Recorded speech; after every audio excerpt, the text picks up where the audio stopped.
sampai melihat istri setia.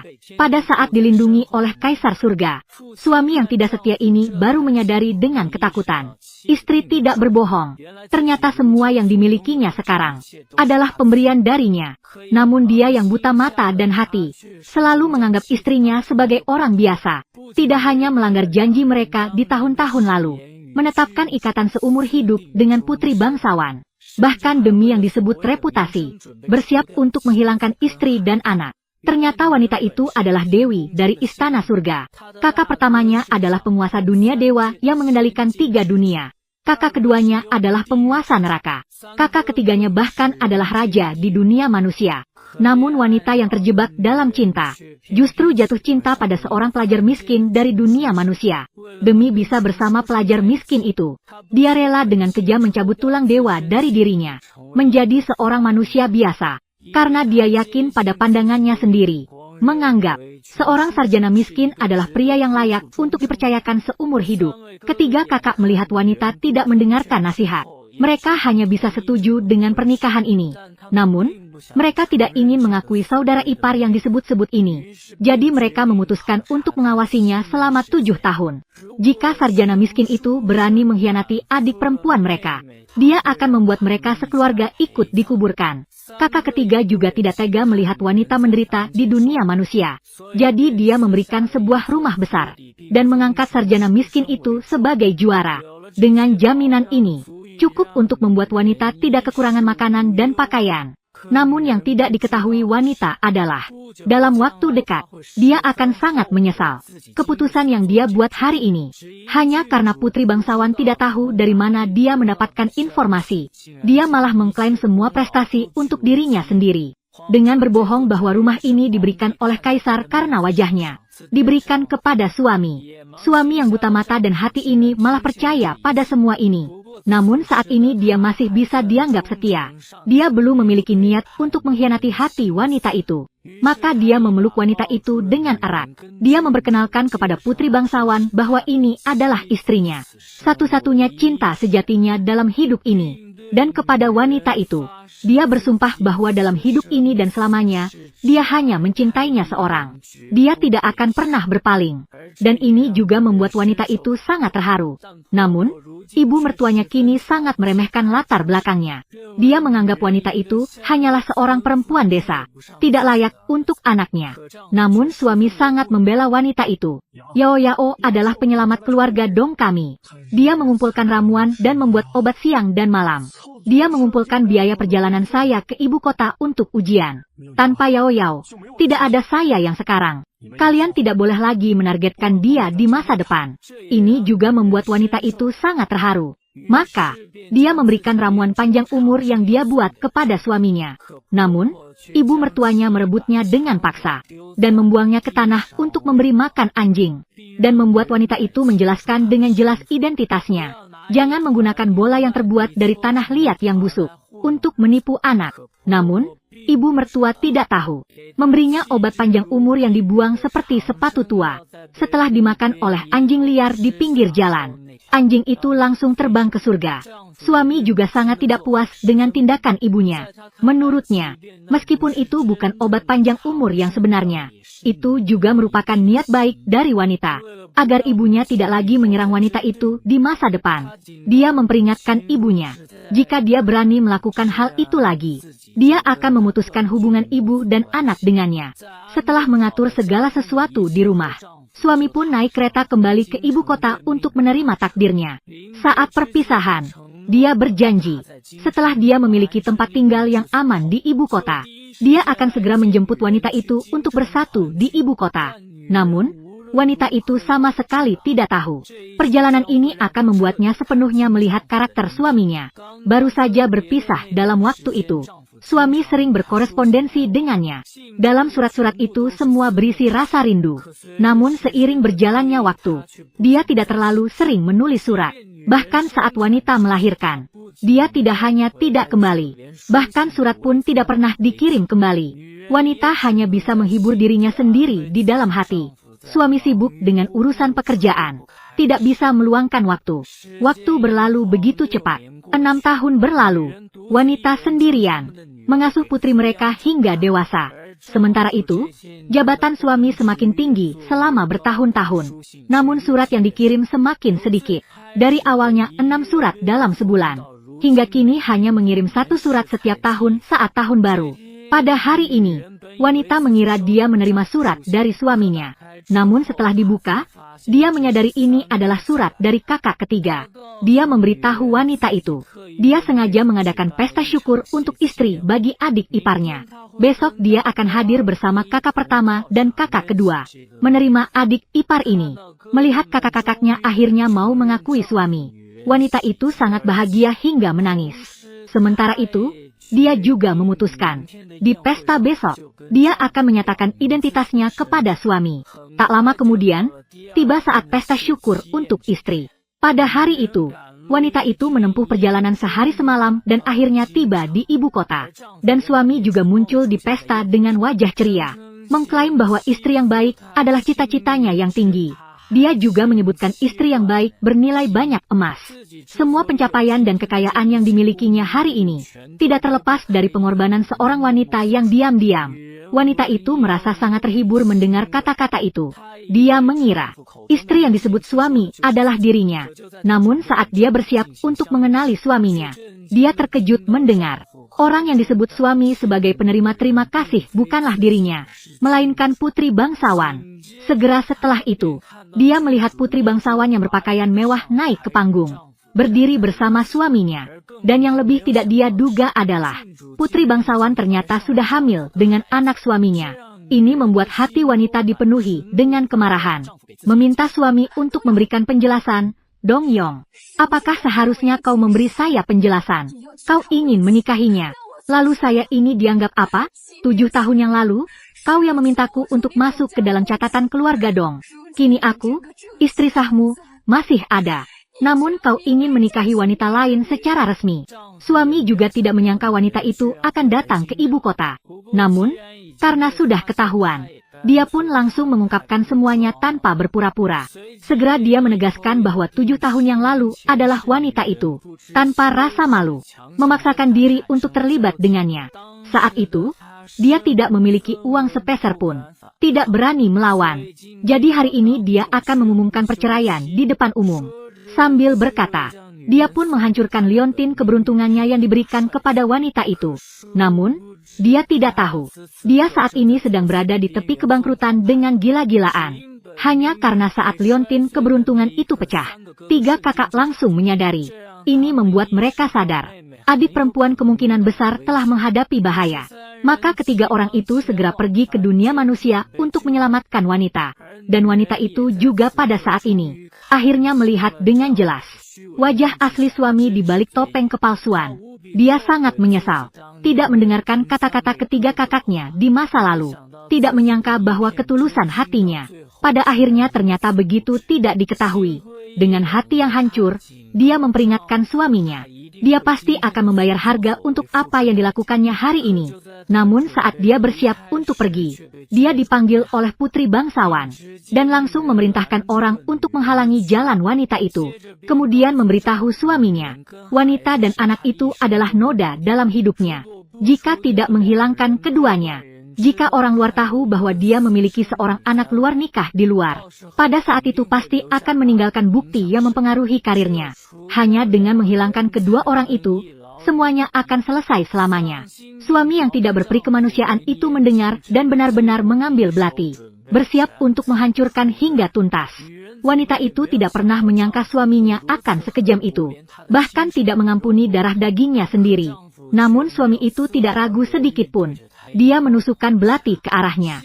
Untungnya, pada saat-saat krusial, 3 kakaknya akhirnya tiba. Mereka memaksa suaminya mundur. Adik kecil, oh adik kecil. Adik kecil.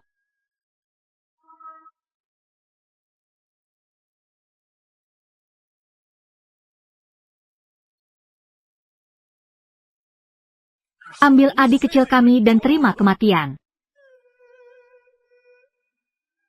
Siapa yang berani melukai adik perempuan kami?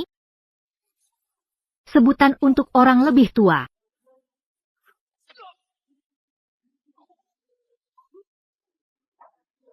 Kakak tertua, kakak kedua. Kakak ketiga.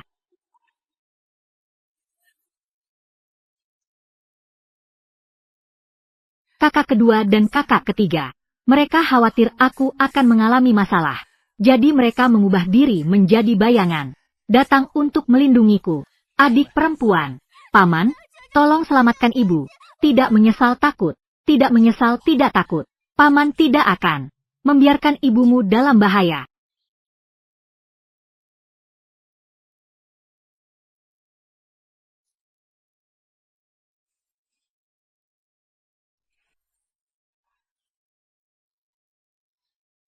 Kakak tertua, aku, Yaoer, jangan bicara dulu. Jiwamu mengalami kerusakan. Energi yang sangat lemah. Pertama, istirahatlah dengan baik. Kakak tertua, Yaoer salah. Yaoer benar-benar menyadari kesalahannya. Tidak apa-apa. Ada kakak tertua di sini. Kakak tertua, meskipun menghabiskan semua kekuatannya, dia tidak akan membiarkanmu dalam bahaya. Donglang, anakku.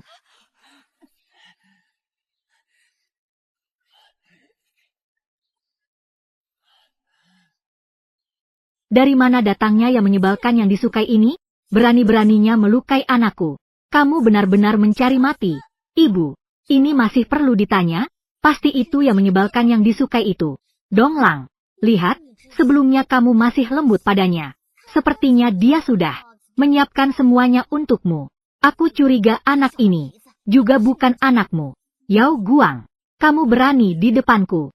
Berani berpelukan dengan pria luar. Selingkuh. Menyebalkan yang disukai.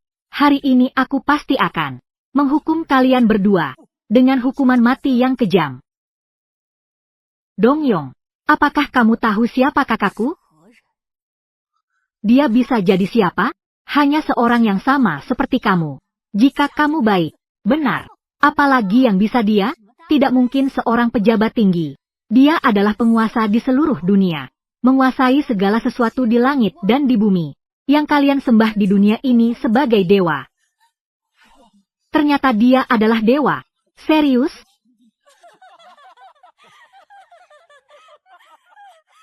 Anakku, ibu tidak salah dengar, kan? Menyebalkan yang disukai ini. Berani mengaku sebagai saudara dewa. Sungguh konyol. Tidak tahu apa yang dia bicarakan. Sepertinya dia tidak bisa menahan pukulan karena diceraikan. Mungkin sudah gila. Donglang, kamu bilang, bagaimana kamu bisa menyukai wanita gila seperti ini? Sungguh memalukan. Memang itu kesalahanku. Adalah suami yang buta di masa lalu. Salah mengira yang buruk sebagai yang baik. Dongyong, apakah kamu pernah berpikir, sejak aku mengenalmu, mengapa kau selalu berada dalam bahaya? Dan mengapa kau selalu diselamatkan? Apa kau pikir ini bisa dilakukan oleh seorang wanita biasa? Apakah itu mungkin? Pada saat-saat hidup dan mati itu, tentu saja bukan sesuatu yang bisa dilakukan manusia. Apakah? Donglang, jangan dengarkan omong kosongnya. Jika dia adalah dewi yang agung, dia seorang dewi, mengapa tidak menikah dengan Raja Naga Laut Timur? Atau dengan Kaisar Rubah Kingqiu? Justru menikah dengan dirimu. Seorang manusia biasa yang tidak memiliki apa-apa. Mana mungkin seorang dewi bisa sebodoh itu? Kakak, apa yang dikatakan putri tidak salah. Selama bertahun-tahun tidak ada satupun kerabat yang datang mencari si kecil ini. Bagaimana dia bisa tiba-tiba muncul dengan seorang kakak? Perdana Menteri baru saja hampir ditipu oleh kau yang licik ini. Berani menghina dewa. Hari ini, aku akan menggunakan darahmu untuk mempersembahkan kemarahan sang dewa langit. Adik perempuan, mengapa harus berbicara banyak dengan mereka? Karena mereka ingin mencari mati. Maka aku akan mengantarkan seluruh keluarga mereka.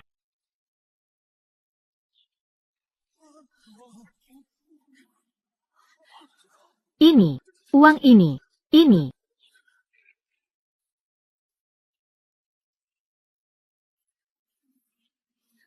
Kakak tertua, tidak boleh. Adik perempuan takut akan kekuatan saya yang luar biasa. Sekali saya bertindak, bumi akan berguncang. Dan akan berdampak pada makhluk tak bersalah di dunia ini. Sudahlah, seorang yang tidak berguna berani berbicara sembarangan. Hari ini, aku akan menunjukkan kepada semua orang sekarang, seberapa tinggi darahmu bisa memercik.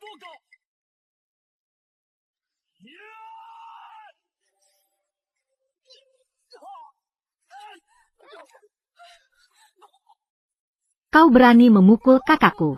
Aku akan melawanmu. Kau berani memukul putriku.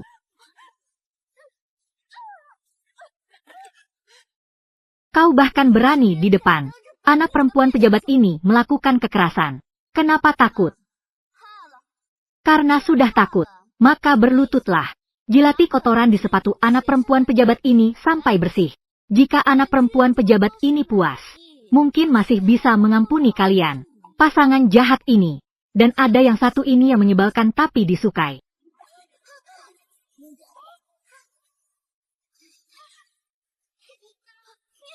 Biarkan aku pergi.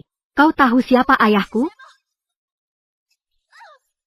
Kau, tamparan ini akan membuatmu merendahkan diri, menggoda suami orang untuk jadi selingkuhan. Tamparan ini akan menghukummu karena menghinaku, adik perempuan yang dibesarkan dengan penuh kasih. Tamparan ini akan menghukummu karena menyiksaku, keponakan yang dianggap seperti harta berharga. Kamu.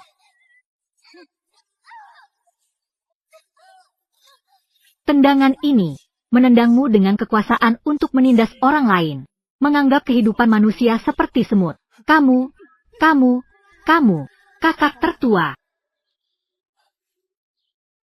Yao kamu memiliki sifat yang penuh kasih, tapi orang-orang jahat yang lebih rendah dari babi dan anjing ini tidak layak mendapatkan pengampunan. Sekarang, biarkan kakak tertua mengambil kembali keadilan untukmu. Orang-orang, lindungi raja, lindungi perjalanan, cepat tahan dia untukku. Kalian sekalian bajingan, kenapa tidak cepat-cepat datang ke sini? Lindungi Perdana Menteri dan Putri.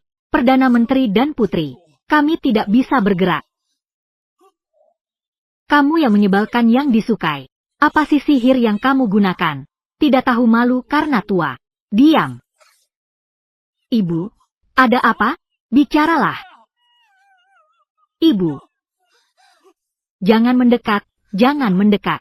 Dongyong, adik perempuanku sebenarnya adalah perempuan dewa yang paling terhormat. Dia tidak menganggapmu rendah, membuang semua tulang peri, dengan sepenuh hati menikah denganmu, melahirkan dan membesarkan anak untukmu, menunggu dengan penuh kesakitan selama 7 tahun, mengabdi kepada ibumu untukmu, mengurus adik perempuan, tepat 2342, siang dan malam. Dan kamu, menghadapi kamu, setelah meraih kesuksesan, tidak merasa bersyukur, malah meninggalkan istri dan anak, bahkan terhadap istri yang dinikahi, menyakiti darah daging sendiri. Kamu bilang, apakah kalian seharusnya mati? Benar, Yao Guang selama ini merawat Bu Hui, bekerja keras di keluarga Dong, bangun pagi dan bekerja keras untuk merawat ibu dan adiknya yang kejam. Hasilnya, dia, Dongyong, di ibu kota, menikmati hidup yang enak. Keluarga ini, melihat putri yang berkuasa, langsung menjadi pengikut, bahkan seorang yang terpelajar. Menurutku, bahkan tidak sebanding dengan yang menyebalkan. Kentut. Itu adalah kewajiban seorang istri. Siapa istri yang tidak melakukan hal itu? Itu semua adalah hal yang seharusnya sama sekali tidak layak disebut. Benar. Jika mau menyalahkan, salahkan dia yang terlalu menyenangkan. Mendekati kakakku. Apakah kami memaksanya? Orang pergi ke tempat yang lebih tinggi. Apa salah kakakku memilih putri? Jika dia berasal dari keluarga terhormat, mengapa kita akan membencinya? Jadi, mereka yang berasal dari keluarga miskin, tidak layak untuk hidup. Apakah mereka pantas diinjak dan disia-siakan oleh kalian? Benar sekali. Dunia memang seperti ini. Baiklah. Lalu kamu. Kalian. Dunia ini paling indah, menyebalkan namun disukai adalah keluarga Dong. Biarkan semuanya hilang tanpa jejak.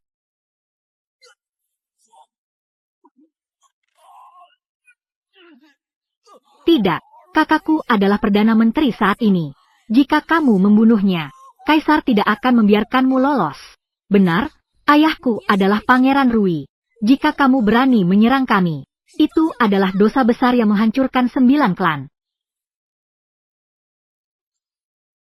Kaisar, Apa kamu pikir, Kaisar akan melakukan segalanya untuk kalian? Nyawa sekelompok sampah ini, untuk menghukum kami. Omong kosong. Jika kamu takut, segera lepaskan Donglang. Kakak, lepaskan dia dulu. Adik perempuan, apakah kamu masih ingin terjebak dalam kebodohan? Dia jelas. Kakak, kamu salah paham. Wajah menjijikan keluarga ini. Aku sudah melihat dengan jelas. Tunggu saja aku dan Dongyong menyelesaikan semuanya dengan tuntas. Juga setelah aku menyelesaikan urusanku sendiri, mengambil nyawanya lagi tidak akan terlambat.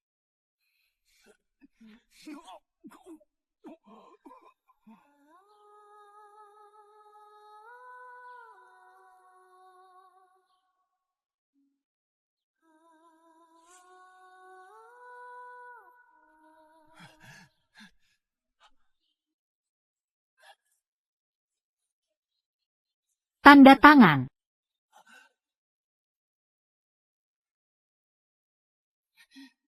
Kamu ingin menceraikan aku.